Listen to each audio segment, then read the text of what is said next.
Hello, homeschool parents. This is Tasha from randomnessfamily.org, coming to you from our Homeschool 101 series with another article.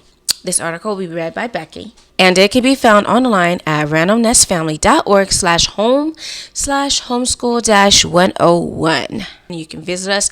All the details will be in the description box below. It's that feeling again. It's a new school year. You spent the time to make your curriculum list, being sure everyone had lots of books and every subject was painstakingly covered. You brought your school supplies to begin. Let's see, pencils, markers, glue, paper, notebooks. But you feel yourself lagging. You're anxious about starting, today, tomorrow? Feeling short-tempered, you snapped at the kids today. You sadly retreat to your hiding spot, away from the kids, your husband. Door locked. What did I get myself into? If you ever felt like this, in any way, or similar, if you ever wanted to send your kids to or back to school, you have officially experienced the dreaded homeschool burnout. Yes, homeschool burnout is a real thing. As homeschoolers, we all go through it at one point, but it doesn't have to be the end of us. In this article, we will discuss what homeschool burnout is, its causes, and how to prevent homeschool burnout. What is homeschool burnout? Homeschool burnout can be categorized as a lot of things. Usually starting with feelings of anxiety, as depicted in the introduction. It's a feeling of wanting to give up, not wanting to do homeschool anymore or not liking it anymore. It's a feeling of being drained and stressed out from everything homeschool. You feel like a failure, as if you are not enough for your children. The world is crashing down on you in your homeschool and you are not sure what you got yourself into.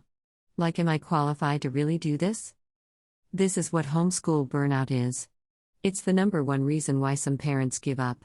They send their children back to compulsory schooling. Or they might give up after some years and figure it best to send them to school for the rest of their learning. You just can't do it anymore past this grade level. What causes homeschool burnout? Replication. One of the biggest causes of homeschool burnout is trying to replicate school. There is nothing wrong with making a learning center for your kids to have school in. Nothing wrong with even having a small classroom. I did for 5 years, before we decided that the dining room table was enough. You can see that here. However, the replication spoken of here is trying to teach your children how you think the schools teach, then having a recess, and all these little things public schools do, that don't really work out. This I know for a fact, after having been an aide for a few years. Trying to do this will drive you mad eventually. Which leads me to the next issue. Homeschool Classroom Tour 2022, How to Create a Workspace. Keep reading. Refusing to deviate. Another cause of homeschool burnout is refusal to deviate from a rigid curriculum or schedule. These are all things in your control. Just recently, a mother posted in the forum that she was frustrated. She had been trying to teach her daughter short vowel sounds and then test her on them. Her daughter would learn it, only to forget after the test, but the curriculum required her to get a 100% before going to the next set, and it just wasn't happening. She expressed how she kept going over and over the sets with her daughter until they both became frustrated. They both wanted to quit, and now her daughter hates the curriculum. Homeschooling, Pregnancy and Complications, How to Homeschool While Pregnant. Keep reading. The problem with that is, it doesn't matter what curriculum you use, you have the choice of how rigid you want to make it. This mother could have easily just relaxed and decided to do things at their own pace. Didn't get 100%, that's okay. Let's keep going and I will expose you to the things you missed in readings. The thing about kids is that they are always learning. Even if you didn't teach, they are learning. Homeschool parents with a rigid schedule will soon end up burnt out too. We must realize that we can't do everything in one day. Don't even try to cover all the subjects in a day, unless it's contained within a unit study. Doing too many things. This is and has always been my problem and the reason why I felt burnt out. I'm a work-at-home, homeschooling parent, and homemaker. When we have so much on our plates, we tend to become frustrated as the needs of our families and homeschools pile up on us. We even stop our self-care. This sets us up for failure. Wanting perfection. Nothing about homeschool will ever be perfect, nor for any kind of school, really. As parents and teachers, we can only do our best to educate our children. Trying to impress. The homeschool mom that needs to make grandma, the neighbor, or homeschool group think that she is on top of everything, the most organized, has the best curriculum, she just has it all together. Homeschool has become a charade that's now all about her. This, too, will end in failure. Feeling lonely. Some parents have given up on homeschool because they felt or at least thought that their children felt lonely. I've heard so many parents say so and so is lonely, they are a social butterfly and need kids to talk and play with. So, they send them to or back to school. The problem lies in the type of socialization and the many influences that surround kids today, which is not the parents' idea of socialization. A Christian child needs a Christian education. Think, why did you decide to homeschool? Life. Life happens, and it can make us feel burned out as we try to navigate homeschool and its many issues: sickness, new baby, new job, moving, changing your routine. How to prevent homeschool burnout? Take it slow. First off, I love telling parents this, but you got this. There is no one more qualified to teach their children than you are. In fact, we were created to be able to rear our kids and educate them together.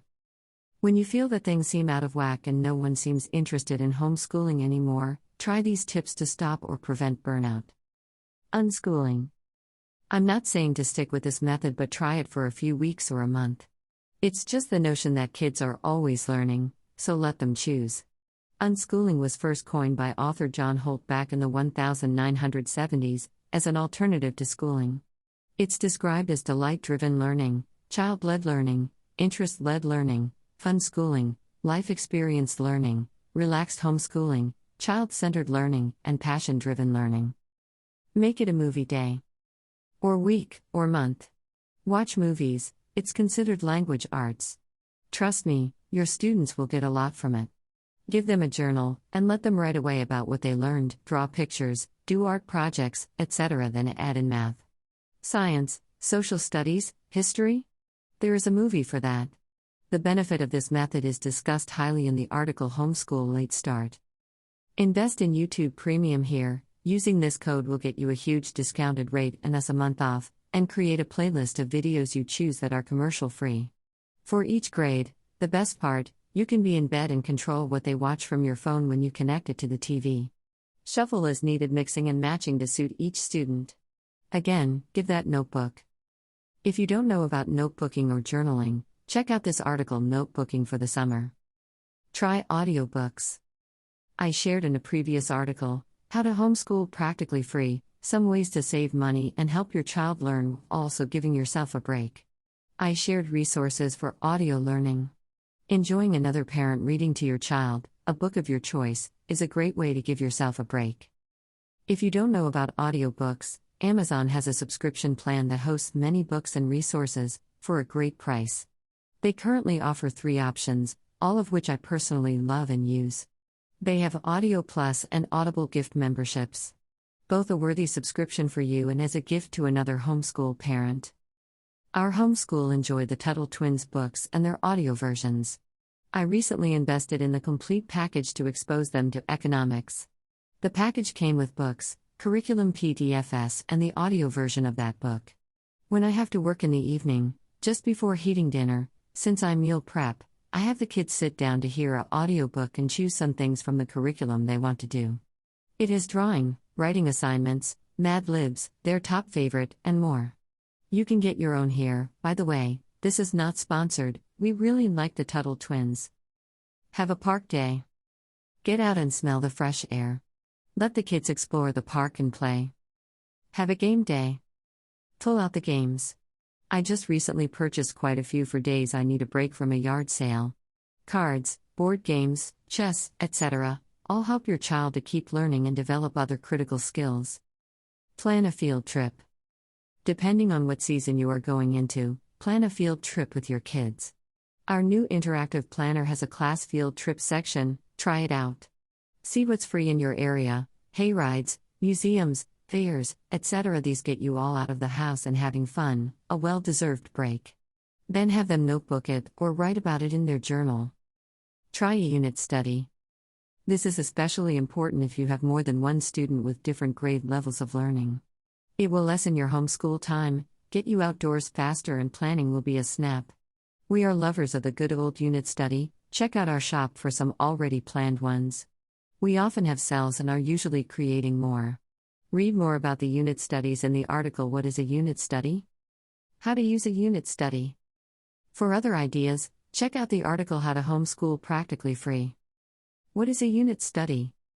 How to use a unit study, Homeschool 101. Keep reading. How to Homeschool Practically Free. Keep reading. You can succeed. This article contains so many tips that we hope something was able to help you slow down and take a deep breath. Deviate from the schedule or curriculum you are using and try new things.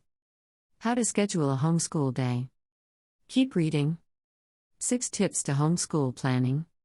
Keep reading. All-in-one homeschool curriculum.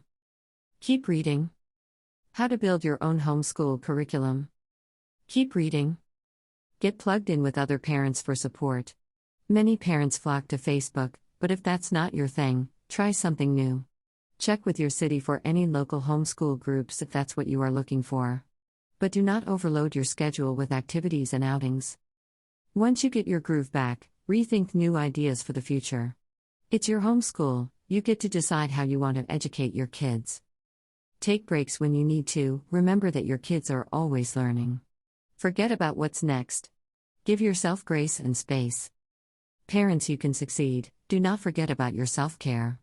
Take the time to take care of you, to enjoy time with your spouse, get your hair and nails done, whatever self-care looks like to you. Don't be afraid to ask for help, involve dad if he isn't already. Finally, try sabbatical homeschooling. This is by far my favorite as you homeschool year-round. The only difference is you are doing it for 6 weeks and taking 2-week breaks. I would say at least try this for a year to see how your family likes it. There is no one-size-fits-all. I will end this article with Sam Sorbo's quote. It took over a decade for me to finally realize, but my message to parents is, you are enough. I could fail at homeschooling, and we'd still end up ahead of the game. We'd still be better off.